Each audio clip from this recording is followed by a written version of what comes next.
চৈত্র মাসে এত বৃষ্টি, রোজে জামা কাপড়গুলো ধুয়ে কিন্তু শুকোয় না, সেই কিন্তু জামা কাপড় 3-4 দিন নিয়েই যায়। তো বন্ধুরা, শুভ সকাল। শুভ সকাল বলতে এখন আমি স্নান করার আগে কিন্তু জামা কাপড়গুলো ধুয়ে দিলাম, এগুলো এখন মেলে দিচ্ছি। জামা কাপড় তো শুকোবে না, সেই জামা কাপড় কিন্তু 3-4 দিন নিয়েই যাবে, কারণ ওই যে বৃষ্টি, রোজেই বৃষ্টি হচ্ছে, রাত্রি সকালে মানে যখন পারে তখনই বৃষ্টি হচ্ছে। মানে কি বলবো, চৈত্র মাসে একদম ঘোর বর্ষাকালের মতন অবস্থা, মানে এতটাই মানে রোজেই বৃষ্টি। রাস্তাঘাট দেখো ভেজা আছে, বৃষ্টি বেশিক্ষণ থাকে না, কিন্তু কি বলতো, বৃষ্টি কিন্তু ভালোই হয়, তার সাথে ঝড় তুফান এগুলো তো আছে। তো সকালবেলা সমস্ত কাজ আমার শেষের দিকে, এখন শুধু জামা কাপড়গুলো ধুয়ে এখন কিন্তু মেলে দিচ্ছি, তারপরে কিন্তু স্নানটা করে নিব। আর আজকে কিন্তু বেশিরভাগই জামা কাপড় হচ্ছে আমার ছেলের জামা কাপড়গুলো একদম মানে বেশি এখানে মেলে দিব, আজকে ধুয়ে দিয়েছি। তার সাথে মানে বাবা ছেলে দুজনেই জামা কাপড় আজকে আমার এখানে নেই। আমারও জামা কাপড় অনেক আছে, কিন্তু আমারগুলো আমি বের করে নিই, এমনিতে আকাশে রোদ্দু নেই, ওগুলো শুকোক, পরে আমারগুলো আস্তে আস্তে ধুয়ে দেবো, একদিনে সব জামা কাপড় ধোয়া সম্ভব না। বাজার দেখো এখন নিয়ে আসলো, এমনিতে বৃষ্টি পড়ছে, তার মধ্যে বেলা করে গেল বাজার।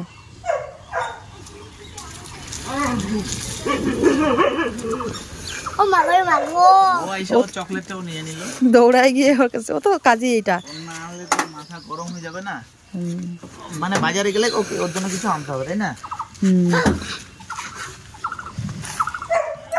বাজার এখন নিয়ে আসলে রান্না করবো কখন? অনেক অনেক বাজার, এত বাজার তো আর একদিনে খাবো না, এক সপ্তাহ ধরে খাবো। চলো, মাছটা আজকে খাওয়া হবে। হ্যাঁ, অনেক মাছ আনছি। কি মাছ আনছো? বাটা মাছ। পরিষ্কার করবো বসে থেকে, আমাকে রাখো কেন, আমি তো বলতো তো ঠিকই তো করবা এখন, তাই না? আমি খালি একটু হেল্প করে দিব। আর যা গ্যাসের দাম বেড়ে গিয়েছে, এখন তো গ্যাসে রান্না করতে ভয়ই পাই। মানে আমার বর বলে, তুমি ইন্ডাকশন ওভেনেই ভাতটা করো। তো রোজেই কিন্তু ভাতটা আমি ইন্ডাকশন ওভেনেই করি। এদিকে ছেলের ম্যাগিটা করে নিচ্ছি একদম মশলা ছাড়া। ছেলে সকালবেলা আজকে ম্যাগি খাবে, দুধ বিস্কুট খাবে না, মানে রোজই এক খাবার খেতে ওর ভালো লাগে না। তো ভাবলাম ঠিকই আছে, আজকে যদি ছেলের স্কুলটা নেই, সকালে ম্যাগিটা দেই, আর সন্ধ্যাবেলা এখন মানে দুধ বিস্কুটটা খেয়ে নিবে। তারপরে এদিকে করে নিয়েছি জিরা জল, তার সাথে কিন্তু কয়েকটা মেথিও মিশ দিয়েছি, মানে মেথি আর জিরে দিয়ে কিন্তু জলটা গরম, মানে প্রথমে জলটা গরম করেছি, তারপরে মেথি দিয়েছি, মেথি জিরে দিয়ে কিন্তু মানে ওই জলটাই খাবো আমি, আমার বর খাই, গ্যাসের উপকার হয়। যাই হোক, গ্যাসের উপকারের জন্যই খাই। এদিকে কিন্তু শাকটা বসিয়ে দিলাম প্রথমে, মানে পরিষ্কার করে নিয়ে, আর আমার বরকে কিন্তু আমি দিয়েছি মাছগুলো, আমি বলছি তুমি মাছগুলো পরিষ্কার করো। মানে এইদিকে আমি যেহেতু বেলা হয়ে গিয়েছে, এদিকে আমি শাকটা পরিষ্কার করে রান্না করি, মানে বসিয়ে দিই, ওদিকে আমার বর মাছগুলো মানে কেটে নিবে, আমার মানে তাড়াতাড়ি তাড়াতাড়ি হয়ে যাবে তাহলে। আর এখনও পর্যন্ত মানে সকালের খাবারও খাওয়া হয়নি, আর দুপুরে রান্নাটা হচ্ছে মেন, কারণ আমার বর যতই হাবিজাবি কোনো কিছু খাক না কেন, ওর ভাতটাতেই বেশি মানে তৃপ্তি। তো তাই কিন্তু আমি ভাতটাই মানে খুব তাড়াতাড়ি করিনি, তো শাকটাও কিন্তু হয়ে গেল।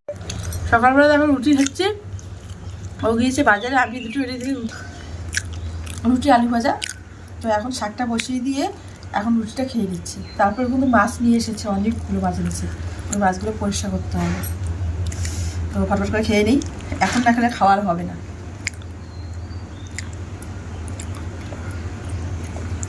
আমি সকালে খাওয়াটা খুব আলসিয়ে লাগে, খেতে ইচ্ছে করে না, তাড়াহুড়ো করে কাজ করি।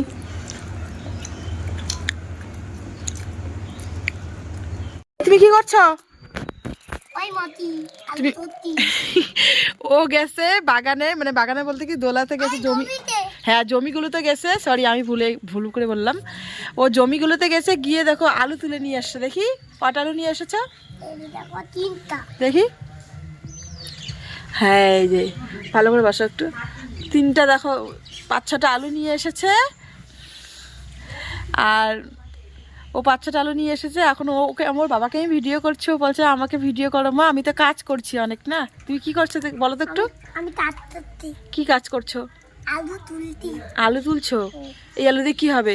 এই আলু দিয়ে আমরা থাবো। কয়দিন চলবে এই আলু দিয়ে? এই আলু দিয়ে হ্যাঁ 4 দিন চলবে। 4 দিন চলবে? তোমার তো আছে এখানে 5-6টা আলু, তুমি জানো সারাদিনে আমরা কত আলু খাই? এগুলো পেতে আর ওতে আলু আছে। ঠিক আছে, অত জল ধরবে না, সর্দি লেগে যায় বাবা। আর এই যে দেখো, ও করতেছে মাছ পরিষ্কার, এগুলো মাছ নিয়ে এসেছে, আমি এদিকে একটু ভিডিও কাজ করলাম, ও মাছগুলো পরিষ্কার করে নিচ্ছে বসে।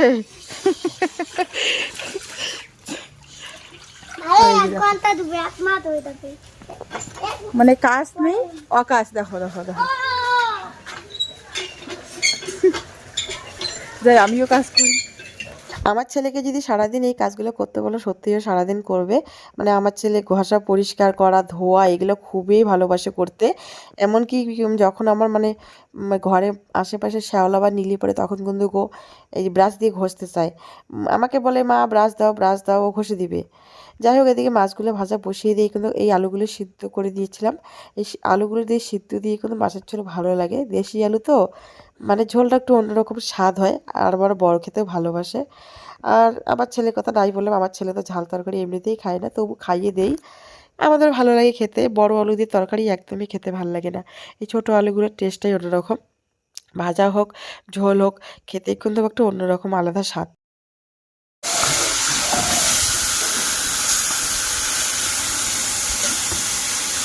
মাছের তেল পড়ে গেছে, এই দেখো গরম গরম মাছের তেল, এটা ফোসা উঠবে। প্রথমবার মাছটা ভাজা করেছি, তারপরে দ্বিতীয়বার মাছটা ভাজা করতে গিয়ে হাতের মধ্যে আমার মাছের তেল পড়ে গিয়েছে। অনেকটা মাছের তেল পড়েছে। এই মাছের তেলটা পড়ার কারণে কিন্তু হাতটা আমার একদম কি বলবো ফোসকা পড়ে গিয়েছে। যাই হোক, ওই রকম হাত নিয়ে আমি এদিকে রান্না করতে চাই। হাতটা তো প্রচণ্ড আমার জ্বলছে, কিন্তু করতেই হবে, তাই না? রান্না তো থেমে রাখতে হবে না, মানে রাখা যাবেও না।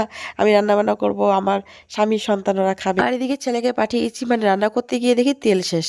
তাই অল্প তেল দিয়ে রান্না তো হবে না, মাছের ঝোলে তরকারি একটু তেল বেশিই লাগে। তো ঠাম্মির দোকানে পাঠিয়েছি ছেলেকে, ও ঠাম্মির দোকান থেকে মানে তেল কিনে নিয়ে আসলো। তো এসে কিন্তু আমার ছেলে বলছে মা আমি কিছু আনিনি, আমার সঙ্গে একটু মজা করি এরকম। কোনো কিছু আনার পর বলে কি মা আমি নেই, মানে সারপ্রাইজ দেয় একটু। তো আমিও সেরকম অভিনয়টা করি, মানে ওকে দেখে যে আমি খুবই মানে আনন্দ হয়েছি। ও তাতে খুব খুশি হয়। আর বাচ্চাদের মুখের হাসি তো দেখলে সত্যিই খুব ভালো লাগে। মানে বাবা মা সবসময় চায় যে নিজের সন্তান হাসি খুশি থাক। আজকের মাছের ঝোলটা করবো কিন্তু পটল দিয়ে, মানে একদম পটলগুলো ভালো ছিল, একদম তরতাজা কচি কচি, কোনো মানে আঁশটা ছিল না। এই পটলগুলো দিয়ে কিন্তু মানে মাছের ঝোল খুবই ভালো লাগে। আর এই মাছগুলো সত্যিই ভালো লাগে খেতে, আমি ভালোবাসি মাছগুলো খেতে। এখন দেখো মাছের ঝোলটা একদম বসিয়েছি, আর কিন্তু সাথে দিয়েছি টমেটো, মানে দারুণ হয়েছে কালারটা। মাছের ঝোলে জল দিয়ে দিলাম, মাছের ঝোল তো হয়ে গেলো, টকবক করতেছে। এখন শুধু মাছটা দিয়ে কিন্তু নামিয়ে ফেলবো। তারপরে তো সবাইকে খেতে দিয়ে দিব, সবাইকে বলতে বর ছেলেকে খেতে দিয়ে দিব। আর রান্না করার পর যে কত কাজ থাকে মানে একমাত্র আমরাই জানি। রান্না করার পর রান্নাটা যেমন তেমন হোক না কেন, তারপরে যে কাজগুলো করতে হয়। আর আজকে কিন্তু রান্না করে নিয়েছি পাট শাক ভাজা আর মাছের ঝোল, আর কিন্তু আলু ভাজা একটা করে নিয়েছি আমার ছেলের জন্য। আমার ছেলে একটু আলু ভাজা ভুজা খেতে ভালোবাসে, বিশেষ করে আলু ভাজাটা। খেতে দিয়ে দিলাম, ছেলেকেও খাইয়ে দিব আর বরকেও ভাত দিয়ে দিলাম। বর তো একা একা খেয়ে নিবে, কিন্তু ছেলেকে তো খাইয়ে দিতে হবে। আমার এখানেই সময়টা লাগে, বাকি কাজগুলো করতে আমার সেই দেরি হয়ে যায়, কারণ ছেলেকে খাইয়ে দাইয়ে তারপরে আবার সেই কাজগুলো কিন্তু করব। আর একবার যদি বসে পড়ি না কাজ থেকে, ওইটা সত্যি আর কোনো কাজ করতে ইচ্ছা করে না। দেখবা কাজ করতে করতে কিন্তু একটা হাত স্পিড থেকে তখন একদম মানে করতেই থাকি। আর কাজ থেকে যদি হঠাৎ করে থেমে থাকি বা একটু রেস্ট নেই, তারপরে না মনটাই চায় না। একেবারে দেখো রাত্রিবেলা এখন এখন আবারও রান্নাঘরে ওই যে ব্লগটা হয়, মানে দুপুরবেলা খাওয়া দাওয়ার পর রেস্ট নিচ্ছি, তারপরে ভিডিও আপলোড করলাম। বা ফোনে সামনে কমায় দাও, আর ভিডিও করা হয়নি। সন্ধ্যাবেলা ছেলেকে একটু বই পড়ালাম, তারপরে ছেলেকে দুধ বিস্কুট খাওয়াই দিলাম। আর আমি এখন চা খাই না, চা পাতাই বানাই নি।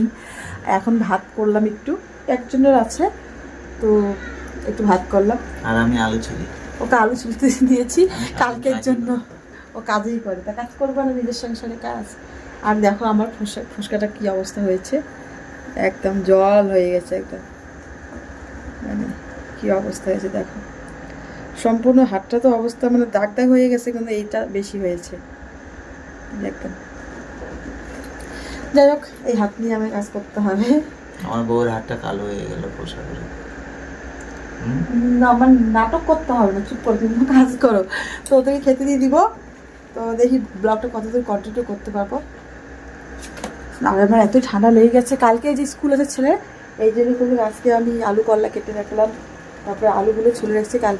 আজকে কয়েকটা মাছ আছে, কালকে রান্না করব, তাই এর জন্য মানে কালকে রান্নার প্রস্তুতি আজকে করে রাখতেছি। আর এই তরকারিগুলো গরম করে নিব, ভাত তো হয়ে গেছে, ভাত গরমই আছে। গরম করে নিচ্ছে তরকারিগুলো। ওই যে গামলাটার মধ্যে দেখো না,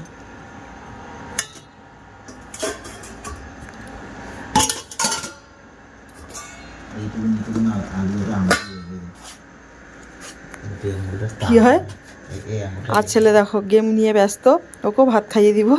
বাবা এদিক খাও, এই ভাত খাবে না কেন? এসব এমন করো, চোখ টোক করে ভালো করে থাকতে পারে না। সন্ধ্যাবেলা মোবাইল আজকে দেখতে দেই নেই, বই পড়াইছি। আর এখন বাবা আসলো, বাবার ফোনটাও দেখলো, মানে দেখতেছে, আর আমার ফোনটা এতক্ষণ ও দেখলো। তাই আমি বললাম আলুগুলো একটু ছোলো, ঘুচনি ঘুচনি আলু, এগুলো তরকারি টেস্ট লাগে, কিন্তু কি বলতো ছুলতে কষ্ট, পরিশ্রম অনেক পরিশ্রম।